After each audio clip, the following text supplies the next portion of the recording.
There's a pattern hidden in the economy that most people will never see. It's not taught in schools. Financial advisors don't talk about it. The media ignores it completely. But this pattern has predicted every major economic collapse for the last 200 years with terrifying accuracy. It predicted the crash of 1873. It predicted 1929. It predicted 2008. And right now, this same pattern is pointing directly at 2026. Not 2027, not sometime in the future. 2026. The mathematics are precise. The historical evidence is undeniable. And if you understand what's really happening, you can see the crash coming months before everyone else panics. This isn't about conspiracy theories or fear-mongering. This is about cycles. Economic cycles that repeat with the regularity of seasons. Just as winter follows autumn and spring follows winter, economic collapse follows economic boom with mathematical certainty. The cycle we're going to examine today was discovered by a Russian economist named Nikolai Kondratiev in the 1920s.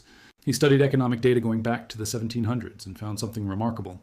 A long wave pattern that repeats every 40 to 60 years. 4 distinct phases: spring, summer, autumn, winter, growth, prosperity, stagnation, collapse.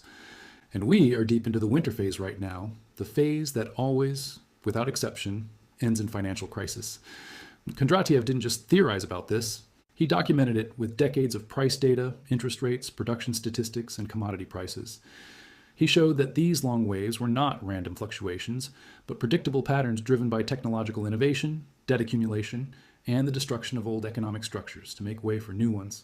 His work was so accurate and so threatening to the Soviet narrative of permanent communist prosperity that Stalin had him arrested in 1930. He died in a labor camp in 1938. But his cycle lived on, and it's been proven right again and again. Let me show you how this works.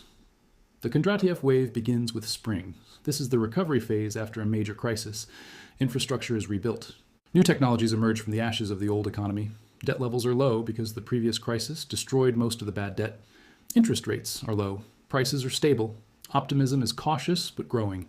This is what happened after World War II. The 1950s were a spring phase. America rebuilt. Suburbs expanded. The interstate highway system was constructed. Television became mainstream. The economy was growing, but inflation remained modest. Then comes summer, the boom years. The technologies introduced during spring mature and spread throughout the economy. Employment is high, wages rise, inflation starts to pick up as demand outpaces supply. Everyone feels wealthy. The stock market climbs steadily.